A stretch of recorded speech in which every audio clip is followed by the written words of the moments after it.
ঝিনাইদহ জেলা পোড়াহাটি ইউনিয়নে ৩ রাস্তার মোড়ে একটি বৃহৎ জামগাছ ঝড়ে উল্টে যাওয়ায় লোকজনের চলাচলে যেসব সমস্যার সম্মুখীন হচ্ছে তারা। একজন চাচাকে আমরা পেয়েছি, তার কাছেই শোনেন যে এই গাছটা পড়াতে তার কি তাদের এলাকার কি সমস্যা আছে। এলাকার সমস্যা আছে গাড়ি ঘোড়া চলাচল, তারপর এখানে লোকজন বসতো ঠান্ডায় থামা জায়গায় আসলে অনেক সমস্যা আছে। তা আপনাদের ইউনিয়নের যে দায়িত্ব আছে তার কাছে একটু বলার কোনো মাধ্যম নেই? মাধ্যমে কোন জায়গায় কোন মানে ব্যক্তি আছে তারাই বলবে। একটা ৩ রাস্তার মোড়ের পাড়ে যদি এত বড় একটা গাছ পড়ে থাকে, এখানে কিন্তু আমরা আসছি, অনেক জাম খাইছি, এখানে একটা খুব সুন্দর বসার পরিবেশ ছিল, কিন্তু সেই পরিবেশটা এখানে কিন্তু গাছটা উল্টিয়ে যাওয়ার কারণে প্রত্যেকেরই খুব অসুবিধা হচ্ছে। আপনারা দেখতে পাচ্ছেন এটা একটা রাস্তা এবং ৩ রাস্তার একটা মোড়। এই মোড়ে এই বড় জাম গাছটা পড়ে গেছে, এখানে লোকজনের যাতায়াতে খুবই সমস্যা। তো এটা আমাদের সেরকম সামর্থ্য নেই যে গাছটা আমরা সরিয়ে দেব। যদি আমাদের সামর্থ্য থাকতো তাহলে আমরা লোকের চলাচলের একটা সুবিধার মাধ্যম করে দিতাম ইনশাআল্লাহ। কিন্তু আমরা হচ্ছে যে খুবই মনে করেন ক্ষুদ্র, যার কারণে এই গাছটা সরানোর ব্যবস্থা আমাদের মাধ্যমে নেই। এখন আমি হচ্ছে যে ইউনিয়নবাসীর যিনি দায়িত্বে আছেন তার কাছে আমি দৃষ্টি আকর্ষণ করবো, সে যেন তার মাধ্যমে বা সে যে কোনো ব্যবস্থার মাধ্যমে যেন গাছটা সরিয়ে লোকের যে লোকের যে ৩ রাস্তার মোড়ে যাতায়াতে খুবই অসুবিধা হচ্ছে, এইগুলো সে যেন সরানোর ব্যবস্থা করে পথটা ক্লিয়ার করে দেয়, সেই আশায় আমি রাখছি। আর আপনারাও আমাদের সাথেই থাকবেন। এবং আমরা হচ্ছে আমাদের এই চ্যানেলে এটা নতুন ফার্স্ট ভিডিও, তো জানি না হয়তো ভিডিওটা করতে যে অনেক ভুল ত্রুটি হতে পারে।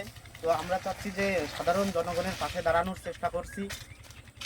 তো এই গাছটা এইভাবে পড়ে গেছে, হয়তো কোনো বড় ঝড় আসছিল কিছুদিন আগে, আমাদের এলাকায় একটা বড় ঝড় আসে, যার কারণে গাছটা উল্টিয়ে গেছে।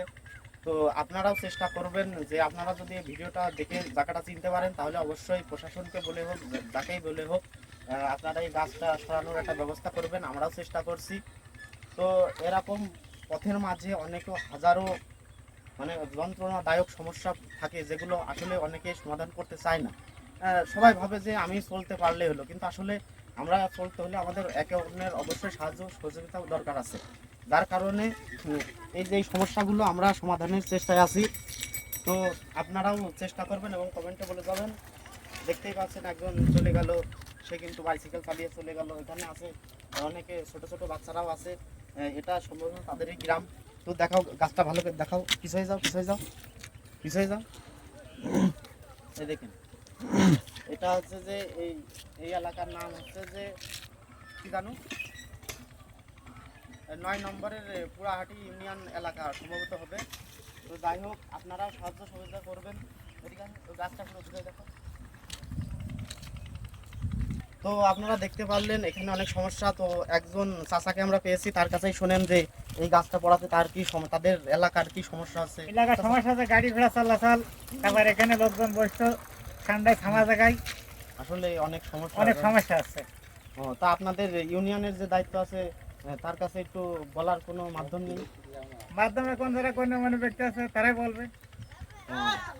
তো আমরাও চেষ্টা করছি যে এগুলো ঠিক করে দেওয়ার। তো আপনারাও একটু চেষ্টা করবেন। আর যারা ভিডিওটা দেখছেন তারা অবশ্যই, এই এলাকার নাম কি চাচা? পুরাহাটি ইউনিয়ন। তো আপনারা অবশ্যই যারা ভিডিওটা দেখছেন তারা পুরাহাটি ইউনিয়নের ঠনঠনে এলাকা, গ্রামের নাম ঠনঠনে, গ্রামের নাম গ্রাম না পাড়া, পাড়ার নাম পুরাহাটি ইউনিয়নের ঠনঠনে পাড়া। তো আমরা আসলাম, এখানে দেখলাম। তো চাচার যে কথাটা বললো, আসলে অনেক সমস্যা হচ্ছে। এগুলো একটা ৩ রাস্তার মোড়ের পাড়ে যদি এত বড় একটা গাছ পড়ে থাকে, এখানে কিন্তু আমরা আসছি, অনেক জাম খাইছি, এখানে একটা খুব সুন্দর বসার পরিবেশ ছিল, কিন্তু সেই পরিবেশটা এখানে কিন্তু গাছটা উল্টিয়ে যাওয়ার কারণে প্রত্যেকেরই খুব অসুবিধা হচ্ছে। তো যাই হোক, আমরাও চেষ্টা করছি, আপনারাও একটু চেষ্টা করবেন। তো অনেকক্ষণ হয়তো ভিডিওটা হয়ে গেছে। তো চাচা ভালো থাকবেন।